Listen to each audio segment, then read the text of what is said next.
जय हिंद साथियों, स्वागत है आप सभी का आपके अपने परिवार एग्री स्टेशन में। दोस्तों, आज हम लोग एलपीएम नेट का जो पेपर हुआ उसके सोल्यूशन के बारे में बात करने वाले। जो 28 अप्रैल 2023 को एग्जाम हुआ है एलपीएम नेट का, उसके क्वेश्चंस के बारे में हम बात करने वाले। कौन कौन से क्वेश्चन आए हुए थे, लगभग यहाँ पर आपको बता दें दोस्तों कि लगभग 80 से 85 क्वेश्चन आपके सामने में लेके आया हुआ हूँ। और जो क्वेश्चन अभी नहीं मिले हुए हैं उनको भी ढूंढा जा रहा है। जैसे ही वो मिलते हैं और नेक्स्ट वीडियो में हम आपको बता देंगे। उसके लिए आप चैनल को सब्सक्राइब कर लें, बेल आइकन को प्रेस कर लें, जिससे जो भी क्वेश्चंस आए हैं उनको हम आपके सामने प्रोवाइड कर दें। चलिए स्टार्ट करते हैं। ये पहला क्वेश्चन आया हुआ था, काऊ पी सीड रेट के बारे में पूछा गया था। काऊ पी के सीड रेट के बारे में पूछा गया था। तो देखिए यहाँ पर काऊ पी के फॉडर सीड रेट के बारे में पूछा गया था। यहाँ पर फॉडर प्रोडक्शन के सीड रेट के बारे में पूछा गया था। और फॉडर प्रोडक्शन की बात करें अगर, तो देखिए वैसे तो अगर आप नेट पर सर्च करेंगे तो आपको 25 केजी 30 केजी लगभग मिलेगा। और वहाँ पर आपको ऑप्शन में 25 से 30 केजी ही दिया गया था। तो बेस्ट ऑप्शन अगर देखा जाए तो 25 से 30 केजी ही माना जाएगा। वैसे बुक्स में अगर आप देखेंगे तो लगभग 35 से 40 केजी ऑप्शन में आपको बुक में देखने को मिलेगा। बट यहाँ पर बेस्ट ऑप्शन जो था वो 25 से 30 केजी था, क्योंकि 35 से 40 केजी का कोई ऑप्शन नहीं था। तो यहाँ पर देखिए जितने भी क्वेश्चंस आपको देखने को मिलेंगे यहाँ पर, वो सारे क्वेश्चंस में आपको सभी क्वेश्चंस में लगभग डाउट देखने को मिलेंगे, क्योंकि जो आप पढ़े हुए हैं वो ऑप्शन में आपको सीधे डायरेक्ट देखने को नहीं मिल रहा था। तो यहाँ पर जैसे आप काऊपी का देखें तो काऊपी का वहाँ पर 25 से 30 केजी बेस्ट ऑप्शन देखने को मिल रहा था। वैसे 35-40 केजी होता है, बट वो ऑप्शन में आपको नहीं था। आगे देखेंगे आप, कैटल हाउसिंग का पूछा गया था। कैटल हाउसिंग के बारे में, उसका बिड्स एंड हाइट के बारे में पूछा गया था। इस टाइप से कुछ क्वेश्चन था कि कैटल हाउसिंग का जो बिड्स कितना होता है और हाइट कितना होता है, उसके बारे में पूछा गया था। अगला क्वेश्चन था height of cattle housing boundary के बारे में पूछा गया था। जो बाउंड्री होती है कैटल हाउसिंग की या रूमिनेंट हाउसिंग की, उसके बाउंड्री के बारे में पूछा गया था। बाउंड्री की हाइट कितनी होती है। तो अगला क्वेश्चन था which grass comes from Africa से कौन सा ऐसा ग्रास था जो आया हुआ था। 1885 में ऐसा कुछ दिया था, वहाँ पर क्लियर नहीं है क्वेश्चन क्या था। देखिए इसमें काफ़ी क्वेश्चन ऐसे होंगे जो हो सकता हो थोड़ा बहुत मिस्टेक हुए हों या थोड़े बहुत गलत हों। तो जो भी आपको डाउट लगे क्वेश्चन में, वो आप कमेंट बॉक्स में कमेंट कर बता देंगे कि इस टाइप से क्वेश्चन नहीं था, इस टाइप से क्वेश्चन था। तो इस टाइप से क्वेश्चन था कि 1885 में कौन सा ग्रास जो था वो अफ्रीका से आया था और उसका फर्स्ट टाइम इंडिया में साइलेज बनाया गया था। इस टाइप से क्वेश्चन था। तो वहाँ पर ऑप्शन आपके सामने ग्यूनिया ग्रास, अंजन ग्रास, दीनानाथ ग्रास, इस टाइप से ऑप्शन में थे। अगला था फर्स्ट एम्ब्रियो ट्रांसफर्ड एनिमल। देखिए जिनका आंसर भी आपको पता होगा वो आंसर भी आप यहाँ पर लिखते चलेंगे। फर्स्ट एम्ब्रियो ट्रांसफर्ड एनिमल ये पूछा गया था, तो आप सभी को पता होगा, रैबिट है। अगला था आल मास फीडिंग इन पोल्ट्री। इससे क्वेश्चन आया था, एग्जैक्ट क्वेश्चन नहीं पता क्या क्वेश्चन आया था, बट आल मास फीडिंग से आया था। पोल्ट्री से आल मास फीडिंग के से रिलेटेड कोई क्वेश्चन था। और अगला क्वेश्चन था placentation development by which nutrient in cattle. Cattle में प्लेसेंटेशन डेवलपमेंट के लिए कौन सा न्यूट्रिएंट जो है जिम्मेदार होता है, ये क्वेश्चन आया हुआ था। कैल्शियम होता है। अगला है डीप लिटर सिस्टम में मेल फीमेल का रेशियो जो होता है कितना होता है पोल्ट्री में। तो डीप वहाँ पर देखिए ऑप्शन जो है आप पढ़े होंगे 1:10:12। आप ये रेशियो में पढ़े होंगे कि 1 पर 10 या 12, लेकिन वहाँ पर ऑप्शन में आपके सामने था 10, 11, 12। तो इसलिए वहाँ पर कन्फ्यूजन भी था कि 10 लगाया जाए, 11 लगाया जाए, 12 लगाया जाए। तो छात्रों में सभी में कन्फ्यूजन था ये। अगला था anti infectious chemical in animal body. ये केमिकल जो है पूछा गया था, एंटी इन्फेक्शियल केमिकल जो एनिमल बॉडी के लिए एंटी इन्फेक्शियस का काम करता है, वो कौन सा है, पहला क्वेश्चन था। और दूसरा क्वेश्चन था कि एंटी इन्फेक्शियस केमिकल जो है वो एनिमल हाउसिंग के लिए कौन सा है। ये दो क्वेश्चन आए हुए थे। वहाँ पर लाइम ऑप्शन था, इस टाइप से ऑप्शन थे। अगला था CP in layer ration. Layer ration के में सीपी कितना होता है, क्रूड प्रोटीन कितना होता है, 16, 18, 20, 22, इस टाइप से ऑप्शन। ये तो मान लीजिए 16 हो जाएगा आपका। उसके बाद चिकन इन 1 ब्रूडिंग यूनिट, कितने चिकन रखते हैं आप, कितने चिक्स रख सकते हैं आप 1 ब्रूडिंग यूनिट में, 250। अगला है optimum oxygen and carbon dioxide level in poultry house. ये पूछा गया था कि ऑक्सीजन और कार्बन डाइऑक्साइड का लेवल कितना होना चाहिए एक ब्रूडिंग हाउस में या पोल्ट्री हाउस में।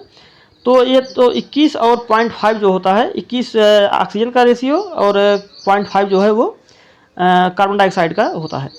ऑप्टिमम ह्यूमिडिटी फॉर रूमिनेंट्स पूछा गया था कि बेल डेवलपमेंट के लिए रूमिनेंट्स के ऑप्टिमम ह्यूमिडिटी कितनी होनी चाहिए। तो वहाँ पर आपके सामने ऑप्शन था 65, 70, 80, इस टाइप से ऑप्शन था। 65 मुझे लगता है कि बेस्ट ऑप्शन रहा होगा। NLM के बारे में पूछा गया था। नेशनल लाइव स्टॉक मिशन कब स्टार्ट हुआ था, आप सभी जानते होंगे 2014 में।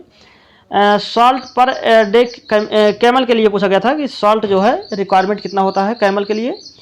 तो देखिए आप जो बुक में पढ़े होंगे, हो सकता हो आप पढ़े होंगे 75 to 150 ग्राम रेशियो में पढ़े होंगे, बट यहाँ पर 100 ग्राम होता है इसका per day requirement. Water required camel per day, देखिए जितने भी आप क्वेश्चन देख रहे हैं इन सभी में जो है डाउट इसलिए थे, देखिए आप पढ़े भी होंगे, अगर मान लीजिए आप अगर 100 पढ़े भी हों तो 100 ऑप्शन नहीं था वहाँ ऑप्शन आपके पास 80 था, उसके बाद 70 था, 80 था और 120 था, इस टाइप से ऑप्शन था। तो कन्फ्यूजन वहाँ पर आपको क्रिएट होता।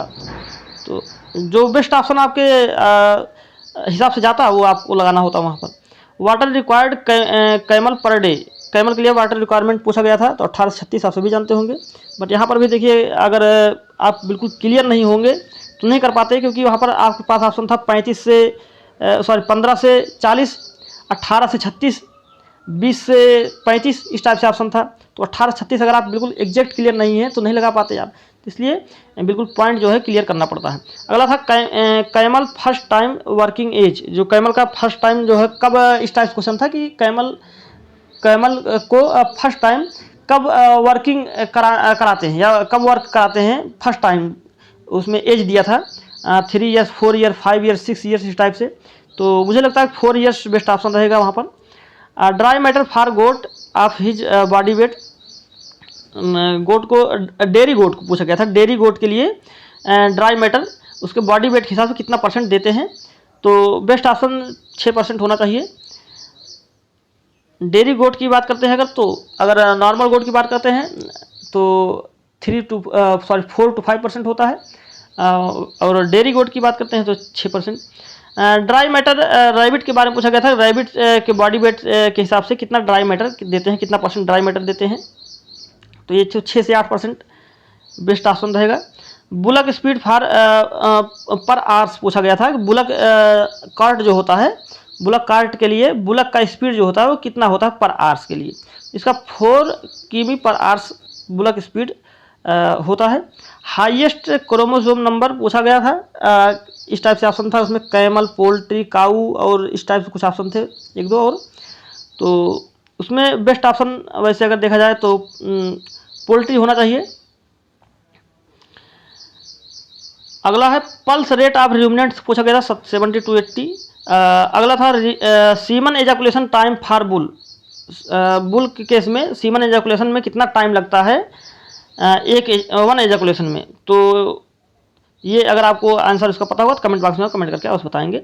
Area for 1 buffalo and 1 carbs, इस टाइप से पूछा गया था कि एक बुफेलो और एक काफ्स के हाउसिंग के लिए कितना एरिया चाहिए होता है, कितना स्पेस चाहिए होता है, रिक्वायरमेंट होता है, इस टाइप से क्वेश्चन था कुछ।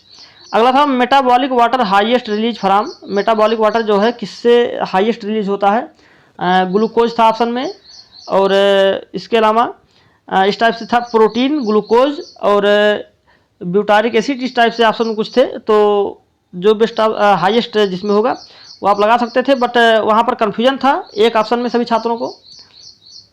अगला है एग्जामिनेशन ऑफ सीमन के बारे में कुछ क्वेश्चन पूछा गया था, एग्जैक्ट क्वेश्चन नहीं पता है, बट यहाँ पर एग्जामिनेशन ऑफ सीमन के बारे में पूछा गया था कि ये किस विधि से सीमन का एग्जामिनेशन बेस्ट तरीके से करते हैं, इस टाइप से कुछ क्वेश्चन था। क्या क्वेश्चन था अगर आपको पता हो तो आप कमेंट बॉक्स में कमेंट करके उसे बताएंगे। अगला था सेक्स हार्मोन से क्वेश्चन आया हुआ था, एग्जैक्ट क्वेश्चन नहीं पता है बट सेक्स हार्मोन से क्वेश्चन था। अगला था ल्यूटिनाइजिंग हार्मोन से कोई एक क्वेश्चन आया था कि ल्यूटिनाइजिंग हार्मोन के बारे में, एग्जैक्ट ये भी नहीं पता है क्या था। अगला है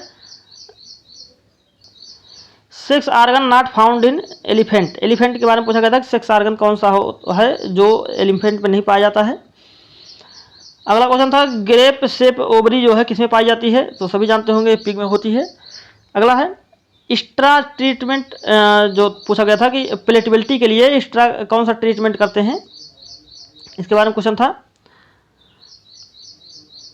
तो इसका एल्कलाइन ट्रीटमेंट जो होता है वो प्लेटेबिलिटी के लिए किया जाता है।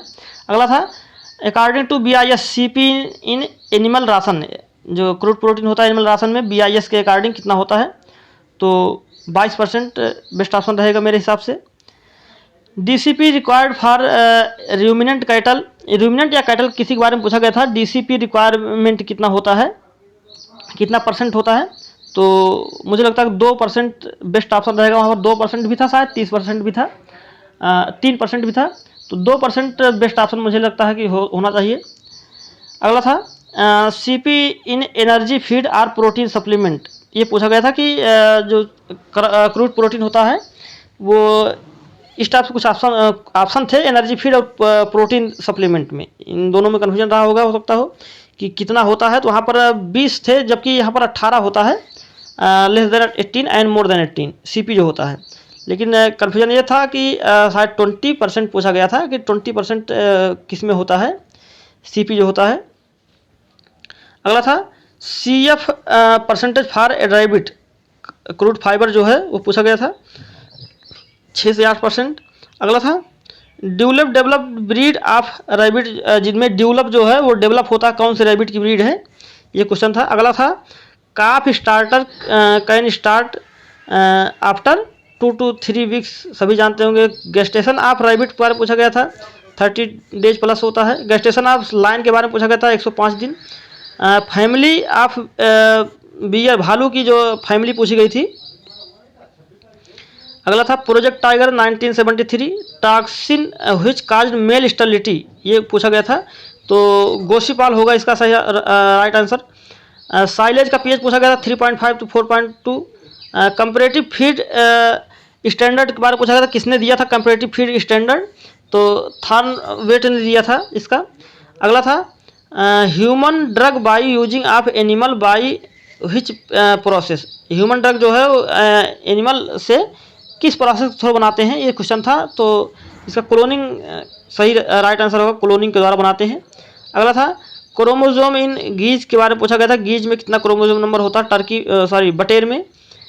CF percentage in soybean, crude fibre, soybean के हस्कलेस सोयाबीन पूछा गया था कि हस्कलेस सोयाबीन अगर होगा तो उसमें क्रूड फाइबर परसेंटेज कितना होना चाहिए, तो शायद 2 से 3% होना चाहिए। अगला है TDN and DCP for 400 kg काऊ के बारे में पूछा गया था, 400 काऊ अगर है उसका बॉडी वेट है तो उसे TDN और DCP कितना रिक्वायरमेंट होगा, ये पूछा गया था। अगला है फोलिक एसिड या पेंटाथोनिक एसिड, इस टाइप से कोई क्वेश्चन था, एग्जैक्ट क्वेश्चन नहीं याद है, but folic acid and pantothenic acid deficiency के बारे में पूछा गया था।